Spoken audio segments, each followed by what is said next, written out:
સ્વામી મહારાજ પોતાને ગુરુ માનતા જ નથી. આ પ્રવચનમાં સાંભળીએ સ્વામીશ્રીના નિર્માણીપણાના સુંદર પ્રસંગો. ફર્સ્ટ 17મી ઓગસ્ટ થઈ અને અંતિમ વિધિ બાપાની પતી અને નેક્સ્ટ ડે એટલે ફર્સ્ટ ડે એમનું ગુરુપદ 18મી ઓગસ્ટ અને એ વખતે આવો સરસ મંચ હતો ને ભક્ત ચિંતામણીની પારાયણ શરૂ થતી હતી.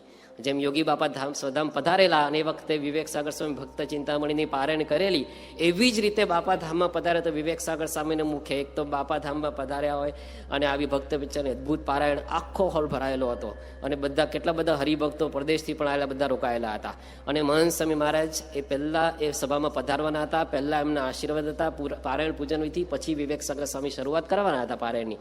તો મહંત સ્વામી મહારાજ પધાર્યા મંચ ઉપર અને ચાલતા ચાલતા આવતા હતા. અને અત્યાર સુધી કેવું હતું, એઝ એ સદગુરુ સંત અક્ષર પુરુષોત્તમ મહારાજ દર્શન કરે, પછી બાપા હોય વચ્ચે કે તને પછી બાપા કદાચ ન હોય તો બાપાની મૂર્તિ હોય અને પછી સદગુરુ સંત બે બાજુ આસન હોય તો મહંત સ્વામી મહારાજ પધારતા હતા. અને પછી એવી જ રીતે પણ આ વખતે જુદું હતું બધું સેટઅપ, કેમ કે હવે બાપા નહોતા એટલે અક્ષર પુરુષોત્તમ મહારાજ ઉપર બાપાની મૂર્તિ હતી એક સ્ટેપ નીચે, પછી મહંત સ્વામી મહારાજનો સોફો હતો અને બીજા સદગુરુ સંતોનો સોફો. મહંત સ્વામી મહારાજ પધાર્યા અને પછી દર વખતની જેમ વર્ષોની જેમ દર્શન કરીને પછી સીધા બાજુમાં એમનો જે પહેલાં રહેતો હતો સોફો એ સોફામાં બેસવા ગયા. શ્રુતિપ્રિય સ્વામી તરત દોડતા આવ્યા અને દોડીને એમને દોરી ગયા કે સ્વામી હવે આપ ગુરુપદે છો, આપે અહીંયા બિરાજવાનું છે, વચ્ચે આપનું આસન છે. એમને અનુસંધાન નથી કે હું ગુરુ છું, આ એમનું નિર્માણીપણું છે. અને ગમે તે વ્યક્તિને આજેના દિવસે પણ એ માફી માગી શકે છે. એ જ પારાયણ પૂજન વિધિ થઈ એ વખતે. અને આ તો કેવી પારાયણ, અદભુત પારાયણ, એટલે સ્પોન્સર્સ કેટલા બધા હતા. એક તો મહંત સ્વામીની ઉપસ્થિતિ, બાપાનું સદમગમન અને ભક્ત ચિંતામણી ગ્રંથ વિવેક સાગર સ્વામી વક્તા, એટલા બધા સ્પોન્સર્સ હતા. ને એ વખતે જાહેરાત થઈ કે હવે પૂજન વિધિ થઈ અને પછી હવે બધા યજમાનો એક પછી એક ઉપર આવશે અને ઉપર આવીને વિવેક સાગર સ્વામી ગ્રંથનું પૂજન કરશે, મહંત સ્વામીને પગે લાગશે, આમ જશે. હવે આના લીધે એટલા બધા યજમાનો હતા અને એટલી મોટી લાઈન લાગેલી. અમને બધાને થયું કે આ બધા ઉપર આવશે એક પછી એક જશે તો પારાયણ ક્યારે શરૂ થશે, કેટલી બધી વાર લાગશે. એટલે જાહેરાત કરવામાં આવી કે બધા સંતો મદદની અંદર આવી જશે અને બધા જુદી જુદી જગ્યાએ ઉભા રહેશે અને થોડું થોડું ઉતાવળ કરાવશે. એટલે પછી બધા સંતો જુદી જુદી જગ્યા ઉભા રહે, ચલો જલ્દી કરો જલ્દી કરો જલ્દી કરો. એટલે ફટ બધા આવે, પગે લાગે, જાય. મને બધું તોય 15-20 મિનિટ થઈ, બધું પૂરું થયું છે અને પછી પોતાના સ્થાને બેસી ગયા. અને પછી પારાયણ પહેલા મહંત સ્વામી મહારાજને આશીર્વાદ આપવાના હતા. મહંત સ્વામી શરૂઆતની અંદર આશીર્વાદની અંદર વાત કરી.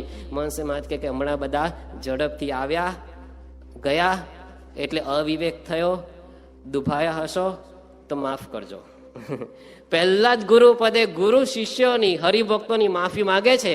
આવા ગુરુ આપણને ક્યાંથી મળે? આવા નિર્માણ છે. માફી તો માગે પણ આશીર્વાદ ઈચ્છે. હરિભક્તોનો તો ઈચ્છે, બાળકના આશીર્વાદ ઈચ્છે. એ થોડા દિવસો પછી મહંત સ્વામી મહારાજ ઉતારે પધારતા હતા. મુલાકાત પતિ પોતાના ઉતારે પધારતા હતા, હરિભક્તો ઉભા હોય. અને એ વખતે એક હરિભક્ત અમદાવાદના રાણીપના હરિભક્ત અને એમના દીકરા શ્યામલાલભાઈ એમનો નાનો બાળક જીતેન્દ્રને લઈને ઉભા હતા. અને મહંત સ્વામી મહારાજ એટલા બધા એમને બાળકો પણ ગમે છે ને કે બાળકને જોયા નથી, દ્રષ્ટિ કરી નથી કે હાથ મૂક્યો નથી.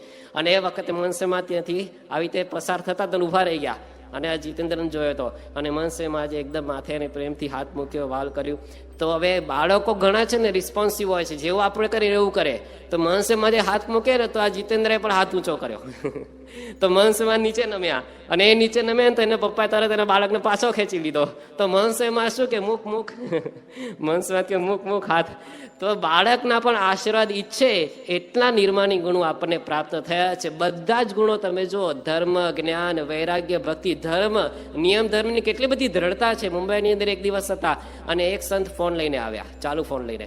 અને મહંત સ્વામી મહારાજે કહ્યું કે સ્વામી, આ સાયન અને ચેમ્બુર આ બે વિસ્તારના જે મહિલા મંડળ છે ને, મહિલા મંડળે ઠાકોરજીના વાઘાની સેવા કરી છે.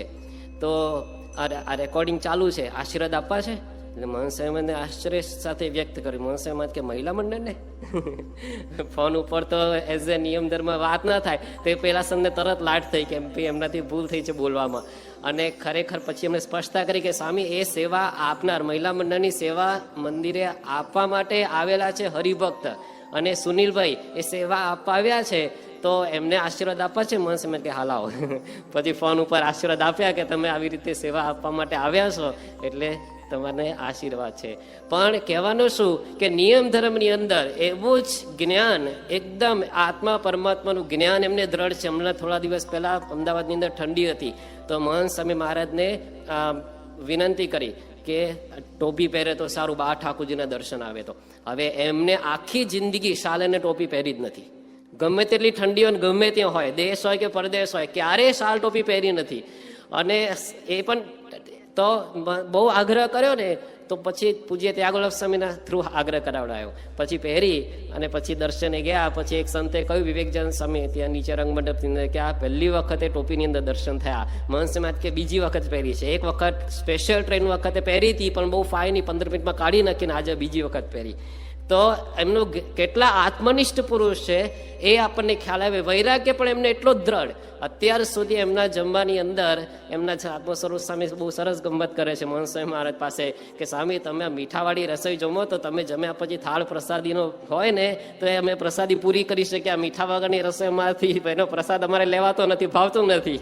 અત્યાર સુધી પોતે મીઠા વગરનું વર્ષો સુધી બધું જ વસ્તુ મીઠા વગરની જમ્યા છે, અને એની અંદર ક્યારેય કોઈ પણ પ્રકારની ફરિયાદ નહીં. બાપા જેવા બધા જ ગુણો આપણને એ જોવા મળે છે. અને એવી ને એવી ભક્તિ, એ તો જબરદસ્ત પરાભક્તિ મહારાજ સ્વામી બાપા જેવી જ આપણને જોવા મળે છે. અટલાદરાની અંદર બાપા સ્વામી મહંત મહારાજ પધારે, અને પહેલો દિવસ હતો. અને પહેલા દિવસની અંદર જ્યારે પધારતા હતો તો આખું 400 અટલાદરા ભરેલા, એટલે એટલું મોટું સ્વાગત હતું, એટલી બધી બાઇક હતી. અને પછી મહંત મહારાજ અટલાદરા કેમ્પસની અંદર દાખલ થયા, ને આખું 2 કલાક, એક તો 2 કલાકથી થોડા છાંટા પડેલા, તો આખું મંદિર અને ફૂલ બધા આખા પ્રાંગણની અંદર હરિભક્તો હતા. અને સરસ એક ફૂલનો પાથ બનાવ્યો હતો, જે મહંત સ્વામીની ગાડી ઊભી રહીને એમને ઉતરવાનું હતું. અને જેવા જ ગાડી ત્યાં ઊભી રહી ગેટની અંદર બરાબર મુખ્ય દ્વાર પાસે, અને ગાડીનો દરવાજો ખુલ્યો ને જયનાથ થયો. સ્વામિનારાયણ ભગવાનની જય, પ્રમુખ સ્વામી મહંત સ્વામી મહારાજની જય, એટલું મોટું જયનાથ થયો. જેવા ગાડીમાંથી ઉતર્યા ને તરત મહંત સ્વામીને પાછળ જોયું, ઠાકોરજી, એટલે પાછળ ઠાકોરજી સેવક ઉતર્યા હોય ને બીજી ગાડીમાંથી કે મહંત સ્વામીની ગાડીમાંથી, તો ઠાકોરજી હોય તો ઠાકોરજી એમને આગળ કરો. તરત જ આટલું મોટું સ્વાગત છે. પણ ઠાકોરજી ભૂલતા નથી. 1998ની અંદર બાપા લેનોક્સિલ હોસ્પિટલની અંદર બાયપાસ સર્જરી માટે પધારવાના હતા. તો હોસ્પિટલમાં દાખલ થતા, મોટું બિલ્ડિંગ હોસ્પિટલનું, અને એની અંદર પ્રમુખ સ્વામી મહારાજ હજુ હોસ્પિટલમાં થિયેટરમાં તો બરાબર, હજુ હોસ્પિટલના બિલ્ડિંગમાં પ્રવેશ કરે છે. ગાડીમાંથી ઉતર્યા, હોસ્પિટલ બિલ્ડિંગની અંદર પ્રવેશ કરે એની પહેલા બાપાએ તરત પાછળ જોયું કે ઠાકોરજી ક્યાં, અને ઠાકોરજીને હોસ્પિટલની અંદર પહેલા પ્રવેશ કર્યા. એવી જ ભક્તિ આપણને મહંત સ્વામીની અંદર પણ જોવા મળે છે. તમે પ્રસંગ સાંભળ્યો હશે કે જન્માષ્ટમીનો દિવસ હતો અને મહંત સ્વામી મહારાજે 71 દંડવત કરેલા, સાંભળ્યો છે ને. અને એ દિવસે આખો દિવસ પૂરો થયો. સ્વામી બોચાસનથી બોચાસનથી ચાણસદ, પછી અટલાદરા પધારેલા. આખો દિવસ કાર્યક્રમ સાંજે જન્માષ્ટમીનો પૂરો થયો. રાત્રે 10:30 વાગી ગયા. 10:10 આરતી થઈ, અને સભા હોલ મંદિરની સામે છે, એટલે સભા હોલમાંથી રોડ ક્રોસ કરીને મહંત ગાડીને મંદિરે પધાર્યા. 10:30 થઈ ગયા હતા. આખો દિવસ નિર્જળા ઉપવાસ, 71 દંડવત કર્યા હતા, આટલો બધો ભીડો. અને પછી ગાડી સીધા સંતાશ્રમ આગળ ઊભી રહીને એમને સંતાશ્રમમાં જ જવાનું હતું આદમની અંદર રાત્રે 10:30. તો 10:30 મંદિર પર 10:10ની આરતી થઈ હોય ને, તો ગાડીમાંથી ઉતારીની જગ્યાએ મહંત સ્વામી કે મંદિર પર જવું છે ઠાકોરજીના દર્શને. રાત્રે 10:30 ઠાકોરજીના દર્શને પધાર્યા. કોઈ પ્લાન હતો નહીં એ ઉપર દર્શને જાય. દર્શન કરતા કરતા ઘનશ્યામ મહારાજ આગળ પહોંચ્યા ને, અને મહંત સ્વામી મહારાજ કે કેટલા સુંદર લાગે છે, ઘનશ્યામ જ લાગે છે. મૂર્તિ જોઈને કે કેટલા સુંદર ઘનશ્યામ જ લાગે છે. તો બાપા જેવી ભક્તિ આહનિક પણ એમના જીવનની અંદર એટલું જબરજસ્ત દ્રઢ છે. અને મંગળા આરતી ક્યારે પણ એ પોતે એમના જીવનની અંદર ચૂક્યા નથી. એક વખત એવું થયેલું, સેલવાસની અંદર પોતે સેલવાસમાં પહોંચેલા, વિચરણ કરતા કરતા એમનું વિચરણ હતું. અને પછી 6 વાગે જનરલી બધા જ મંદિરોની આરતી હોય છે. 6:03 મિનિટ બાકી હતી, અને સ્નાન કરીને સીધા પોતે ઠાકોરજી પાસે જતા હતા. 6:03 હતી, સામે ચિન્મય સ્વામી મળ્યા. અને ચિન્મય સ્વામી સેલવાસના કોઠારી હતા એ વખતે. એ મળ્યા અને મહંત સ્વામીને કહ્યું કે સામે કેમ આવે છે, 3 મિનિટ બાકી છે ને આરતી માટે. તો મહંત સ્વામીને આશ્ચર્ય થયું, પૂછ્યું કે આરતી? ચિન્મય સ્વામી કે થઈ ગઈ સ્વામી આરતી. તો મહંત સ્વામી મારતી તો એમ કે 6 વાગે હતી, પણ એ મંદિરમાં 5:45 થાય છે. મહંત સ્વામીને વખતે એટલું બધું દુઃખ થયું, અને ઉતારે આવ્યા. અને પછી તો પૂજા પછી જે નાસ્તાનો ટાઈમ આવ્યો કે નાસ્તો નથી કરવો મારે. કેમ? મંગળા આરતી ગઈ એટલે. ચિન્મય સ્વામી બહુ સમજાય કે સ્વામી તમારી ભૂલ નથી, અમારે જણાવવું જોઈએ તમને આગલે દિવસ રાત્રે કે 5:45 આરતી હોય છે, 6 વાગે નહીં. તે કે નહીં એટલે નહીં. બહુ જ હરિભક્તોએ સમજાયા. તો થાળ હતો આગળ, તો 1-2 મમરા લીધા, પછી હડસેલી દીધો કે નથી કરવો નાસ્તો. જો આપણને ખ્યાલ આવે પછી મહંત સાહેબ બોલ્યા કે મારે તો ઉપવાસ જ કરો તો મને તમે બહુ આગ્રહ કરો છો એટલે બપોરે જમીશ. પણ આવી દ્રઢતા એક વખતે મુંબઈ મહંત સાહેબ મહારાજ હતા અને સવારે મંગળા આરતીની અંદર સમય થોડા મોડા ઉઠ્યા. એમ તો કોઈ દિવસ મોડા ના ઉઠે, 4 વાગે વહેલા ઉઠે છે વર્ષોથી. આજની તારીખે તો એક દિવસ થોડું મોડું થયું તો થયું શું કે નાહીને, એમ તો એમને શૌચ વિધિ સવારે જવું હતું પણ સમય નહોતો ટોયલેટ જવાનો, તો નાહીને તરત મંગળા આરતીમાં ગયા. મંગળા આરતી પછી આવ્યા અને પછી ટોયલેટ કર્યું, પછી ફરી સ્નાન કરીને પૂજા કરી. મંગળા આરતી મિસ ન થાય એટલો ખટકો. હમણાં નાગપુરની અંદર બીમાર થયા અને શરદી કફ અને ઇન્ફેક્શન બધું વધી ગયું. પછી અમદાવાદ પધાર્યા તો બહુ જ વિનંતી કરી, તો પછી મંગળા આરતી કે સ્વામી મંગળા આરતી ના આવો, આપ આવી રીતે શાંતિથી પછી આવો. શણગાર આરતીની અંદર બહુ વિનંતી કરી તો મંગળા આરતીમાં એ અમદાવાદથી અત્યારે થોડા દિવસથી આવવાનું બંધ છે. પણ રૂમની અંદર તો 5:45-6 વાગે તૈયાર તો વહેલા જ થઈ જાય, પણ 5:45-6 વાગે રૂમની અંદર મંગળા આરતી બોલી લેવાની. આવો આહનિક અને ભક્તિનો ખટકો એમના જીવનની અંદર જોવા મળે છે. અને એની સાથે સાથે આપણને ભગવાનને વિષ્ણુ ઠાકોરજીની પરાભક્તિ એ પણ કેવી જોવા મળે છે. મહંત સાહેબ મહારાજ હમણાં દિલ્હીથી ગાંધીનગર ચાર્ટર ફ્લાઇટની અંદર આવવાના હતા અને ચાર્ટર ફ્લાઇટ હતી એની અંદર ચાર્ટર પ્લેનમાં બેઠા અને સાથે 6 સંતો, 7 સીટર હતું, 6 સંતો બેઠા. અને જેવું જુદું એ બેઠા પ્લેનની અંદર અને પછી શરૂમાં છે ને તરત જ ઠંડુ ના હોય અને પછી થોડું ટાઈમ લાગે અને ઠંડુ થતા. તો સંતોએ જોયું કે હજુ ઠંડક નથી, તો એનું જે વેન્ટિલેટર હોય ને એ આઉટલેટ એનું, તો એસીનું આઉટલેટ મહંત સાહેબ મારા સામે કર્યું. મહંત સાહેબ તરત કે ઠાકોરજી સામે કરો. બાજુની સીટ પર ઠાકોરજી સામે કરવડાયું. હવે પ્લેન ઉપર ગયું તો પછી ઉપર એકદમ તડકો અને વિન્ડો, ચાર્જર પ્લેનના વિન્ડોની અંદરથી તડકો આવતો હતો. તડકો મહંત સાહેબ ઉપર સીધો આવતો હતો, પ્લેનમાં આવતો હતો તડકો બધે. તો એ વખતે સંતો વ્યવસ્થા કરતા હતા, કંઈક પડદો કે કશું લટકાવતા હતા ગાતર્યું કે આવી રીતે કે તડકો ના થાય. મનસે કે તરત ઠાકોરજીની વ્યવસ્થા કરો પહેલા, ત્યાં તડકો ના આવે. પછી હરિપ્રકાશ સ્વામી એમના હાથની અંદર ખોડાની ઠાકોરજી હતા અને એમને કંઈક સાર સિદ્ધિનો મુખપાઠ કરેલો ગ્રંથનો, કડીઓનો. તો મુખપાઠ રજૂ કરવા માટે એમને મુખપાઠ શરૂ કર્યો. મહંત મહારાજ સામે જ બેઠા હતા એમની. તેમને મહંત થોડું સંભળાય એટલા માટે એમને નજીક જઈને આવી રીતે મુખપાઠ બોલવાનું શરૂ કર્યું. નજીક જઈને મુખપાઠ બોલવા ગયા. મહંત સાહેબ જે તરત કહ્યું પેલા ઠાકોરજી બાજુમાં આપી દો સંતને, કેમ કે ઠાકોરજી દબાતા હતા, આગળ આવીને બોલે. પડે ઠાકોરજીની ભક્તિ એ પણ એમના જીવનની અંદર આપણને આવી રીતે એ જોવા મળે છે. એવી જ રીતે બાપાની અંદર જેમ યોગીજી મહારાજ અને શાસ્ત્રીજી મહારાજ વિશે ગુરુ ભક્તિ હતી. તો હમણાં જ પ્રસંગ રજૂ થયો કે મહંત સાહેબ મહારાજ હંમેશા ફોન ઉપર અને લેટરની અંદર શું લખે છે અને શું બોલે છે કે પ્રમુખ સાહેબના આશીર્વાદ છે ને અમારી પ્રાર્થના છે. તો એક દિવસ એવો વિનંતી કરી કે સ્વામી હવે આપ ગુરુ છો, આપ એવું લખવાનું કે આશીર્વાદ અમારા આશીર્વાદ છે, બધાને એવી અપેક્ષા આવે આપના આશીર્વાદની. પછી મહંત સાહેબ ધીમે રહીને કહે કે ભમરો તોલમાં આવ્યો છે. મહંત સાહેબ કે ભમરો તોલમાં આવ્યો છે, હવે આપ તમે કહો ને મારે કરવું પડશે. પણ એ વખતે લખવાનું હતું ને તો એટલું લખ્યું એમણે કે હરિકૃષ્ણ મહારાજ અને પ્રમુખ સ્વામી મહારાજને પ્રાર્થના કરી છે અને અમારી પણ પ્રાર્થનાના આશીર્વાદ છે. પાછું હરિકૃષ્ણ બાપા નામ તો આગળ લખ્યું જ, પણ પાછું જે હોય એ તો ચાલુ કરી જ દીધું. દર વખતે અત્યારે એવું જ બોલે છે કે પ્રમુખ સ્વામી મને આશીર્વાદ છે ને અમારી પ્રાર્થના છે. એવી ગુરુ ભક્તિ એમના જીવનની અંદર એ આપણને જોવા મળે છે. બોચાસરની અંદર વંશમાં પધારેલા અને પહેલો દિવસ હતો અને સાંજનો સમય હતો, સભા ચાલુ હતી અને 7:45 8 વાગે 8:15 થયા હતા. મહંસમાં પધાર્યા દર્શન કરીને સભા મંડપ આગળ. પછી નાહવા જવાનું થયું, કે સભા ચાલુ રાખો, નાહીને આવીએ છીએ.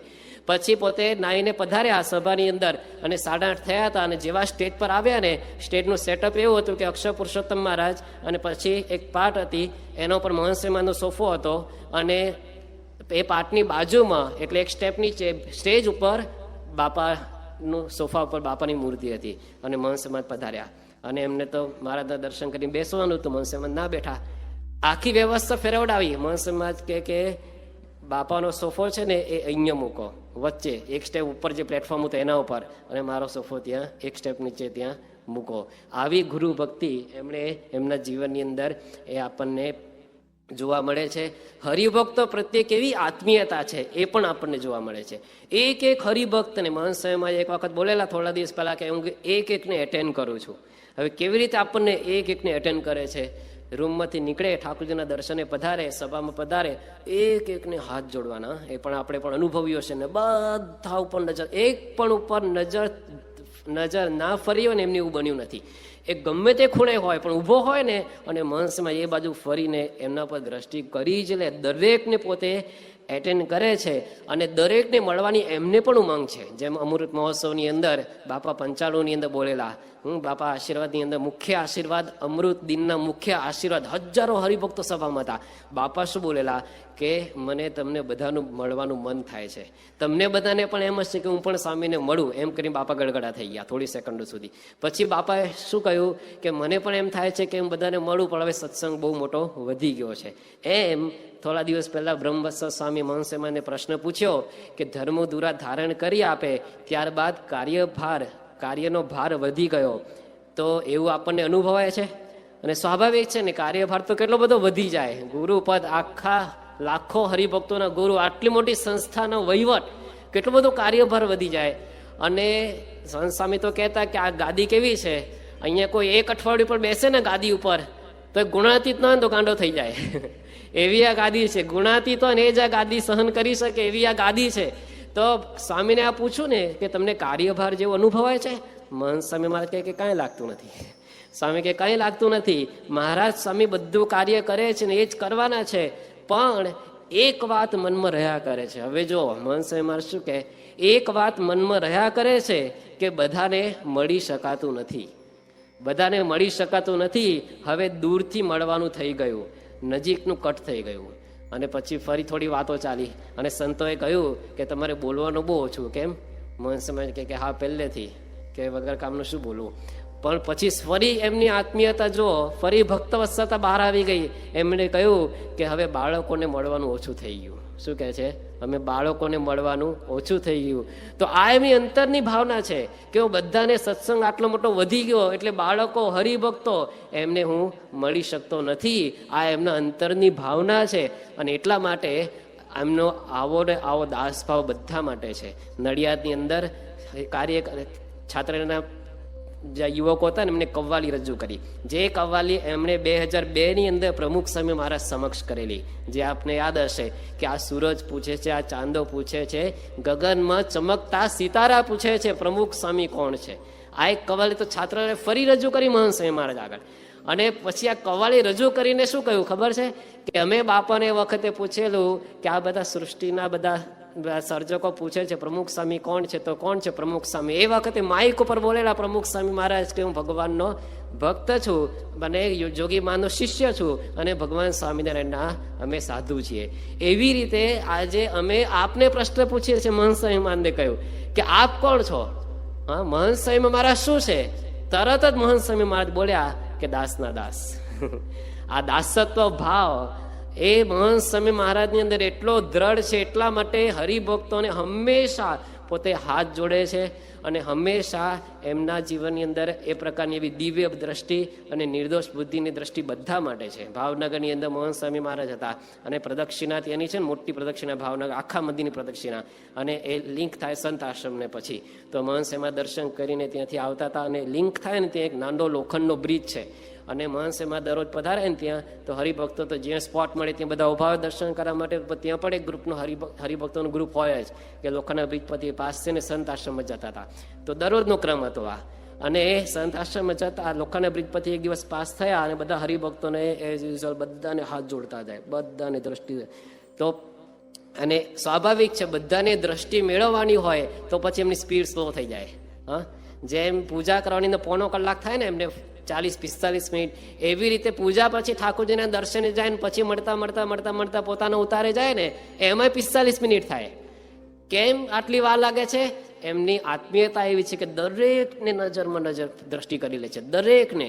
તો આ બ્રિજ પરથી મહંત સ્વામી મહારાજ પાસ થતા હતા ને, અને પાસ થતા હતા તો યોગ વિજય સ્વામી તેના કોઠારી સંત છે. એટલે એમણે કહ્યું કે આ હરિભક્તો તો એના એ જ છે, એટલે દરરોજ ઉભા રહે છે ને એના એ જ છે એમ. એટલે તમે થોડું આગળ સ્પીડ વધારીને આગળ ચાલો, જલ્દી ઉતારે આવો એમ. તો જેવું આ કહ્યું ને કે સ્વામી આ તો દરરોજ એના એ જ છે, એટલે એ જ મહંત સ્વામી તરત એમની સામે વેધક નજરે જોયું. મહંત સ્વામી મારે કે શું એના એ જ છે? આ હરિભક્તો તો દર્શન 1000 વાર દર્શન કરીને તોય ઓછું છે. એવું મહંત સ્વામી બોલ્યા. કે કઈ દ્રષ્ટિ છે, કેટલી દિવ્ય દ્રષ્ટિ અને નિર્દોષ બુદ્ધિની દ્રષ્ટિ એમને આપણા ઉપર છે, બધા ઉપર છે. ને કેટલો મહિમા દરેકનો, સદગુરુ સંત હોય કે નાનામાં નાના બાળક કે યુવક કે સંત હોય, દરેકનો મહિમા એમને કેટલો છે.